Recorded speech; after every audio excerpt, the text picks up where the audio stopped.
Now let's take a look at the instructions that are going to tell us how to build our model. All right, the front page, you can see there's Chinese, Japanese writing. I think it's Japanese actually, because the kit is actually made over in Japan. But on the right, you'll see English. And sometimes the English won't make sense because English is not their first language, so they translate it. And most of this looks pretty good, but I've already run into at least one spot where they used the wrong word. Anyway, so here's your Mini Cooper S Countryman All 4. And as I said, mine looks different. Mine is the Union Jack Part 2, which means there must be a Part 1 out there somewhere. And yours has the striping in it. But this section here tells you about the real car, and BMW, who manufactured it with the Mini Cooper name. Tells you about the All 4 four-wheel drive system. And then down here at the bottom, it has dimensions of the real car. The size of the engine, how long the car is, how wide the car is, passenger capacity. Now, these measurements are all in the metric system. So as an example, the length is 4,105 millimeters. Well, you can go online and use a conversion chart to convert your millimeters to inches and then inches into feet if you want to. Anyway, that's what you see here on the front page.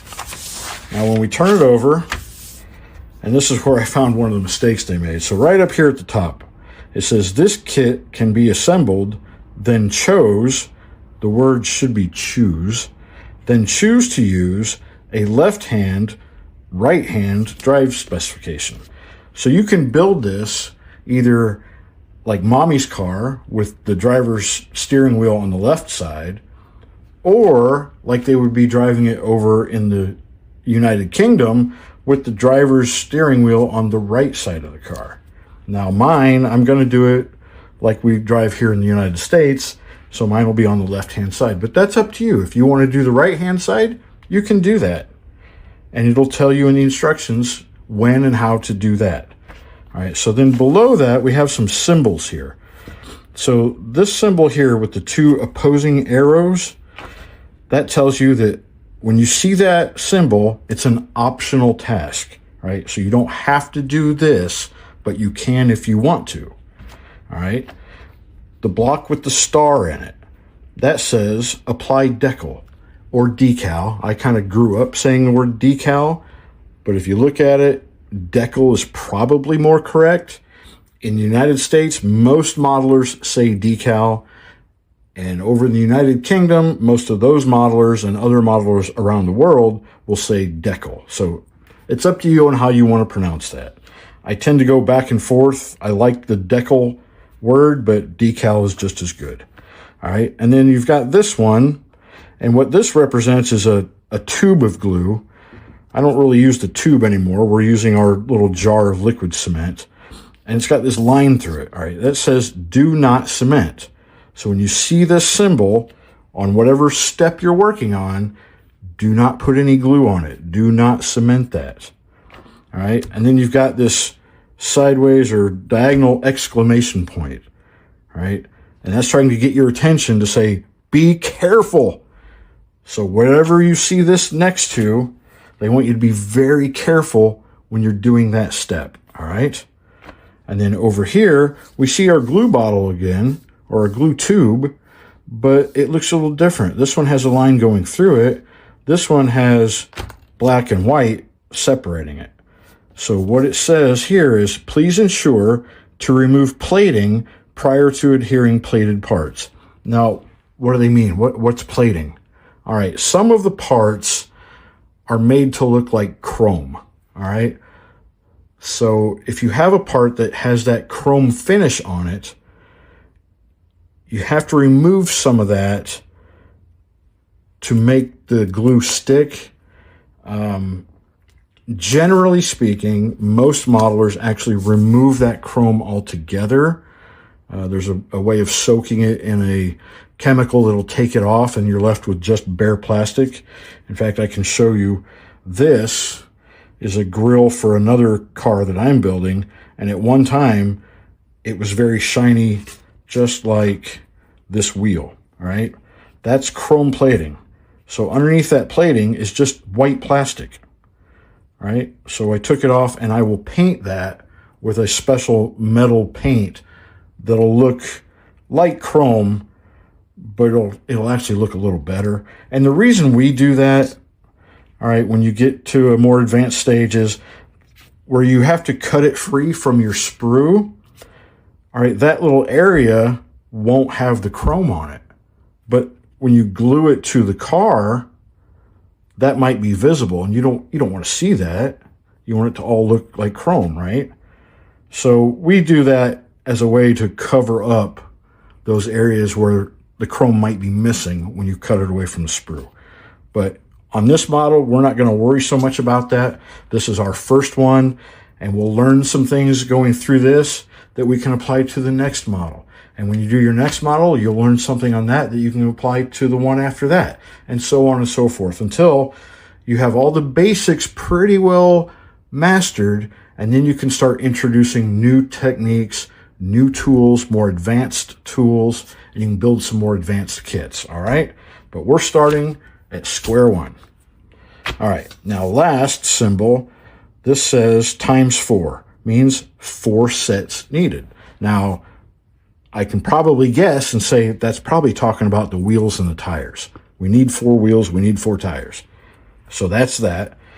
The rest of this page, well, not the rest of it, the center portion, this shows all of our sprues in our kit, all right? And each sprue, somewhere in the corner of the sprue, will have a letter to it. So you can find the one you need according to the instructions. All right? Now this J, this one is going to be all clear pieces because that's your clear windshield, your door windows, all right? Your headlight lenses, those are going to be clear. And then like this one, G, that more than likely has some plated chrome pieces to it, all right? As well as at least maybe, well, I was going to say maybe this one on C, but probably not. That's probably a different type of wheel. So you probably have an option here. You have the chrome wheels or you have these black wheels. So that'll be one of those areas where we see the double arrow. It says, okay, you have an option. You can do this or you can do that. All right. And then this MC, if I'm not mistaken, that is actually like metal stickers so that you get your car emblem, you know, the Mini Cooper emblem. And then bottom portion here, these are our paint colors: white, black, green, silver, gold, steel, flat black, clear red, clear orange, burnt iron, off-white, semi-gloss black, and radome. All right, now these color names match a specific paint brand, and we're not using that brand. So we're going to get as close as we can to some of these colors, but they may not be exact. And that's okay. It's still going to look good. Sometimes you have to do that. Like some of these brands of paint I don't normally use. I have a good collection of paints, but it's a different brand. So oftentimes I'll have to find something that's close to what they're asking for, but it may not be exact. That's okay. All right, now on this page, you can see basically our finished model, or my finished model. Yours is going to look different. You know, these are your decals for the flag and racing stripes. Okay, mine are going to look different than yours, but it is the same car. And what this is telling you, this is showing you, you know, okay, this part has to be number 2 black. All right, so the black squares on the far left match numbers in the black squares on this page of the instructions. All right, so you know which color you're going to use. Like here's color 69, off-white. All right, so on mine, the one that I'm building, my hood needs to be this off-white color. And that's how that works. Now, these other numbers here, you see the H with the numbers next to it, that's for that specific brand of model paint. And I don't use that one. So we don't need to pay any attention to that. And obviously the Japanese writing, I can't read it anyway, so we're not going to pay any attention to that. We're only going to pay attention to what we can read and what matters to us. All right. And then right here in English, it does tell you H1. All right. So this one in painting indication is the number of GSI Creos Aqueous Hobby Color. All right. That's the brand of paint that they're using.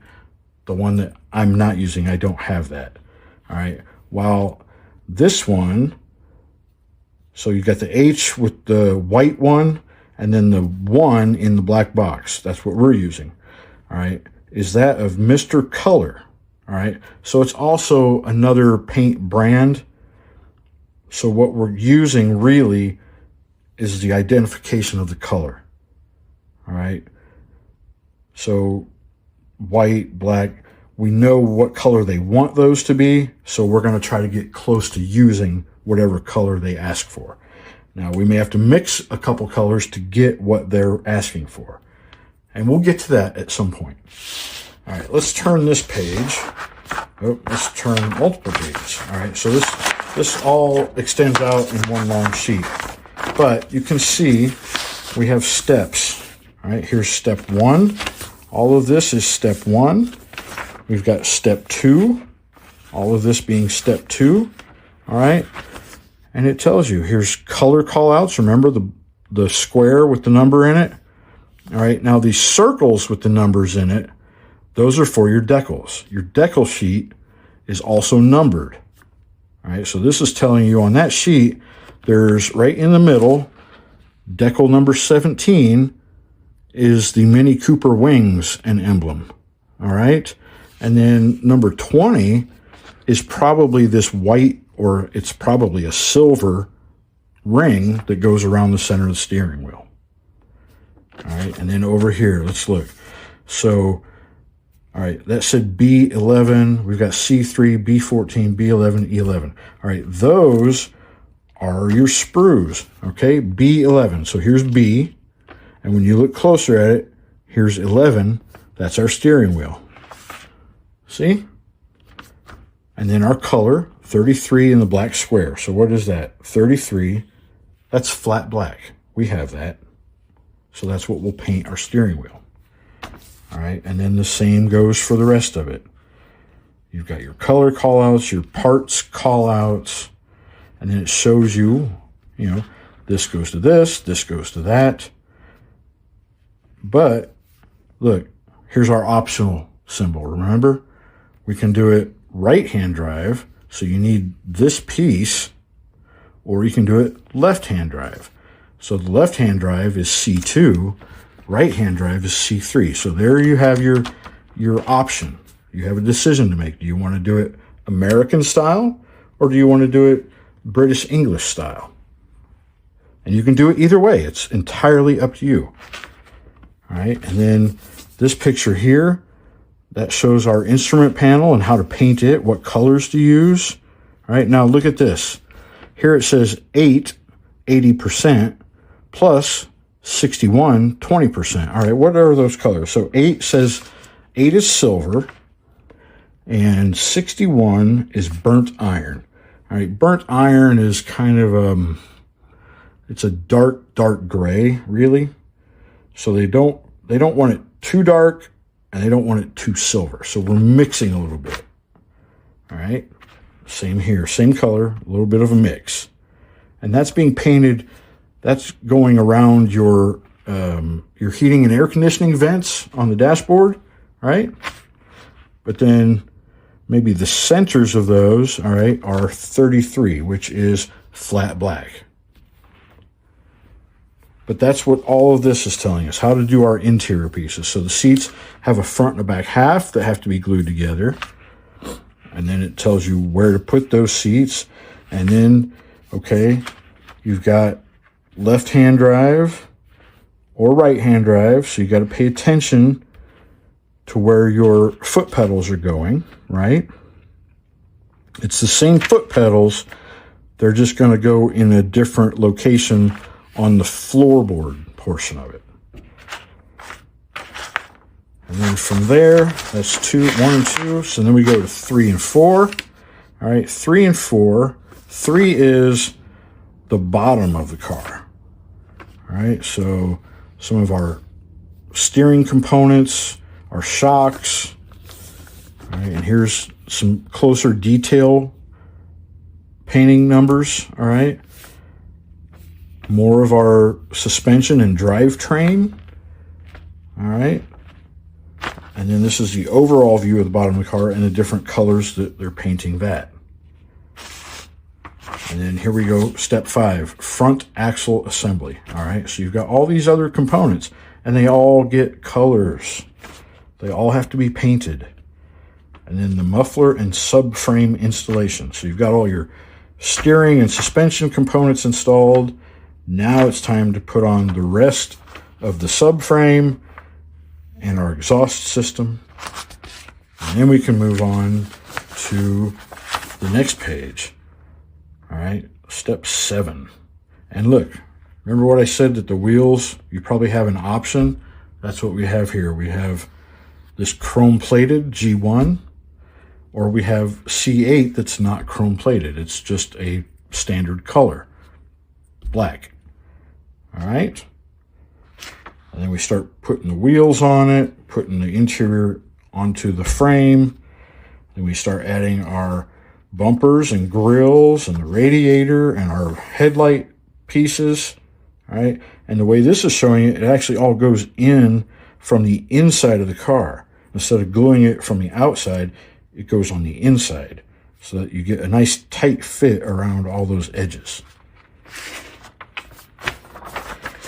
And then moving on, so we've got more of our headlights, our tail lights. This is probably, what is that, a little wing up there on the top of the hatch, right? Our windows. And what is this piece? Oh, that's for right-hand or left-hand drive, so we got to remember which one we're using when we get to that point, because one of those is D1, the other one is D2, so we'll have to be aware. All right, look, it's even got the sun visors that flip down. All right, and then our rear view mirror and the center console up there with the buttons. I'm sure you probably know what all those buttons are for. I've not seen one of these cars, so I don't really know, but I can guess that one of them is probably the rear hatch. Push the button and the hatch opens up, right? Okay, and then we put the body on. Okay. And then what else have we got? We've got our windshield wipers, our mirrors, our door handles, our luggage rack rails. All right, all these little things that go on near the very end. And look down here. So you've got, what is this? This is side doors metal seal. Okay, it's the all 4 emblem, right? And then on this side it says Cooper S. That's that little one. Remember I was telling you this MC? Those are metal stickers, really. So it's telling you how far to measure from this panel line and the bottom. So this is your door, right? This is the edge of your door, and this is the bottom of the door.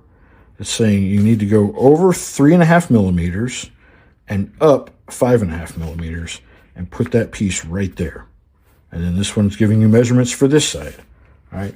And we'll get to that. And I'll show you an easy way to figure out, how to measure that and make sure you're on the right spot. Okay. And then lastly, that brings us back to our final paint and markings. All right, and on the very back, there's a little bit of information here about when we apply our decals, what to be aware of and how to do that. And we'll go over all that again when we get to it. All right, so there's our instructions. Now we can get started building our model.